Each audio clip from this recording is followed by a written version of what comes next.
Bismillahirrahmanirrahim. Assalamualaikum warahmatullahi wabarakatuh. Hai semua, selamat datang di channel Novan Rahmantio. Semoga kita selalu sehat dan dilimpahkan rahmat oleh Allah Subhanahu wa Ta'ala.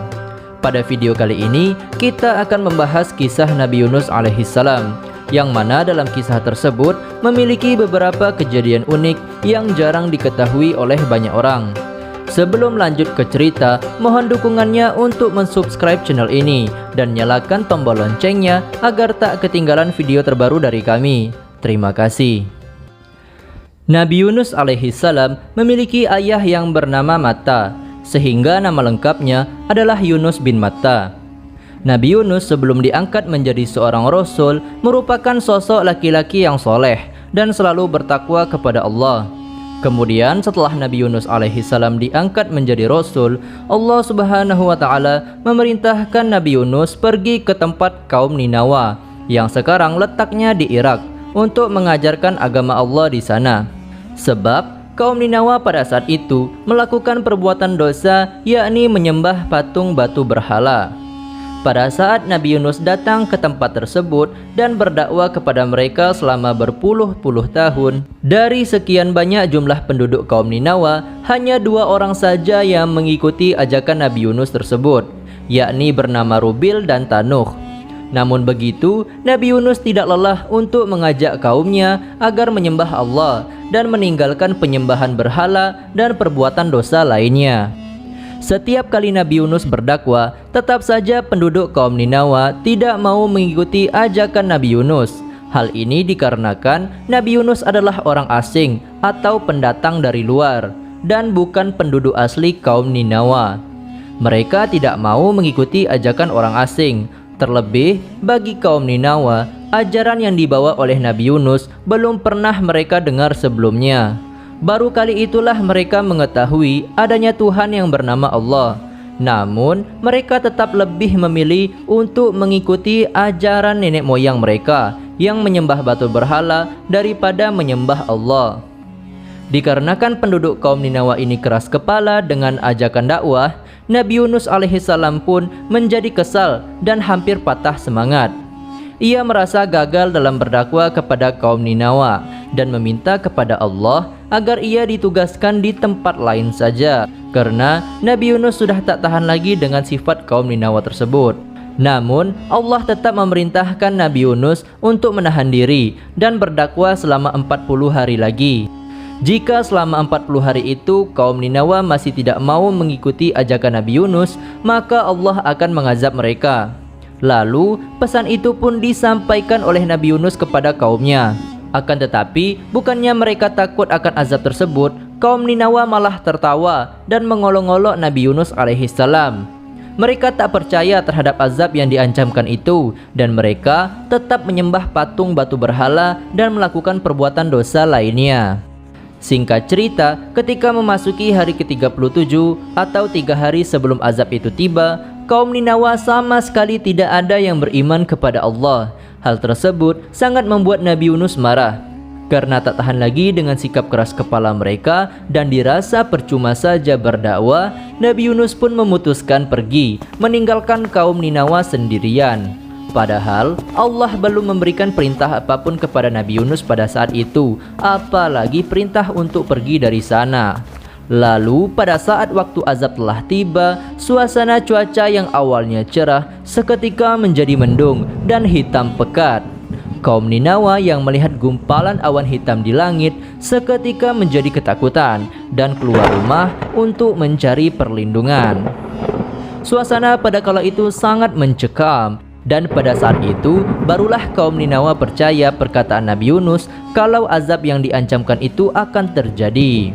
Karena panik, mereka pun berbondong-bondong mendatangi rumah Nabi Yunus alaihissalam untuk meminta pertolongan. Namun apa mau dikata, Nabi Yunus sudah tak ada lagi di rumah. Dan hal itu membuat mereka semakin yakin kalau awan gelap itu betul-betul azab yang akan mereka rasakan. Mereka berpikir Nabi Yunus pasti sudah mengungsi duluan untuk menghindari azab itu. Sebab kalau awan gelap itu bukanlah azab, pastilah Nabi Yunus masih berada di rumah. Dirasa sudah tidak ada lagi harapan di menit-menit injury time, Kaum Ninawa pun berbondong-bondong meminta ampunan kepada Allah. Barulah pada saat itu mereka beriman kepada Allah dan meyakini seluruh dakwah Nabi Yunus alaihissalam. Orang tua, orang dewasa, anak kecil, bahkan hewan-hewan sekalipun meminta ampunan kepada Allah sambil berteriak dan menangis. Melihat permohonan ampun yang tulus dari hambanya, Allah kemudian tidak jadi menurunkan azab kepada mereka. Seketika, awan hitam yang awalnya gelap mencekam pelan-pelan menghilang dari cakrawala dan langit pun kembali menjadi cerah. Di sisi lain, Nabi Yunus alaihissalam masih dalam pelariannya meninggalkan kaum Ninawa. Ia tak tahu harus pergi kemana karena ia memang tidak memiliki tujuan. Walaupun sedang marah, tetap saja dalam hatinya Nabi Yunus, ia merasa bersalah karena telah meninggalkan kaumnya. Ketika Nabi Yunus berada di tepi pantai, ia melihat ada segerombolan orang sedang menaiki sebuah kapal untuk melakukan perjalanan laut ke negeri seberang. Nabi Yunus pun menumpang ke kapal itu. Kemudian pada saat kapal telah berlayar, tak berselang lama, cuaca yang awalnya cerah tiba-tiba menjadi mendung. Badai dan gelombang ombak pun mengguncang kapal tersebut. Awak kapal dan orang-orang yang ada di sana menjadi panik karena badai itu sangat luar biasa buasnya. Dikarenakan kapal tersebut dari awal sudah kelebihan muatan, nahkoda kapal kemudian menginstruksikan kepada orang-orang untuk membuang barang-barang ke laut agar kapal tidak terlalu berat. Sayangnya, walaupun semua barang sudah dibuang ke laut, namun tetap saja kapal masih oleng. Lantas, nahkoda memberikan instruksi lagi untuk melempar salah seorang penumpang ke laut untuk mengurangi beban kapal. Lantas, terjadilah undian di antara mereka. Siapa yang namanya keluar, maka ia mau tak mau harus terjun ke laut. Pada saat undian pertama, keluarlah nama Nabi Yunus alaihissalam. Pada saat itu, ada seseorang yang mengetahui kalau Nabi Yunus itu adalah seorang nabi utusan Allah. Lantas, ia memohon untuk diadakan undian ulang karena orang-orang di sana tidak mau orang sebaik Nabi Yunus harus diceburkan ke laut. Nahkoda pun setuju dengan usulan itu. Lalu pada undian kedua, tetap saja nama Nabi Yunus yang keluar. Semua orang awalnya kaget, tapi mereka sepakat untuk melakukan undian sekali lagi karena mereka masih tidak rela jika orang sebaik Nabi Yunus harus menjadi korban. Dan lagi-lagi pada undian ketiga kalinya tetap saja nama Nabi Yunus yang keluar. Nabi Yunus pun sadar bahwa semua itu adalah takdir dari Allah. Ia juga menyadari mungkin itu adalah hukuman dari Allah karena ia telah meninggalkan kaumnya tanpa perintah darinya. Maka dengan kerelaan hati, Nabi Yunus pun mengajukan diri untuk menceburkan diri ke laut. Walaupun semua orang pada saat itu tidak rela. Pada saat Nabi Yunus terjun dari kapal, Allah Subhanahu wa Ta'ala memerintahkan seekor ikan paus raksasa untuk menelan Nabi Yunus. Betul-betul kejadian epik yang luar biasa. Ikan tersebut diperintahkan oleh Allah untuk tidak melukai tubuh Nabi Yunus. Pada saat itu, Nabi Yunus berada dalam 3 kegelapan sekaligus. Pertama, kegelapan di dalam perut ikan. Kedua, kegelapan di dalam lautan. Dan ketiga adalah kegelapan gelapnya malam. Namun karena Nabi Yunus adalah kekasih Allah yang selalu dekat dengan Allah, dalam keadaan yang begitu payah dan diselimuti kegelapan yang bertumpuk-tumpuk, Nabi Yunus alaihissalam tetap mengingat Allah. Pada saat berada di dalam kegelapan perut ikan tersebut, Nabi Yunus mengucapkan sebuah doa yang dicatat di dalam Al-Quran, yakni berbunyi, La ilaha illa anta subhanaka inni kuntu minaz zalimin, yang artinya, tiada Tuhan kecuali Engkau ya Allah, Maha suci Engkau, sesungguhnya aku termasuk orang-orang yang zalim. Lantas seketika itu Allah Subhanahu wa Ta'ala mengabulkan doa Nabi Yunus dan membebaskan Nabi Yunus dari kesusahan. Setelah beberapa lama di dalam perut ikan tersebut, ikan itu menepi ke pinggir pantai dan memuntahkan tubuh Nabi Yunus alaihissalam dari dalam perutnya. Di dalam Al-Quran disebutkan, andai saja pada waktu Nabi Yunus berada di dalam perut ikan itu dan beliau tidak termasuk orang yang banyak berzikir mengingat Allah, tentu Nabi Yunus akan tetap berada di dalam perut ikan itu sampai hari berbangkit.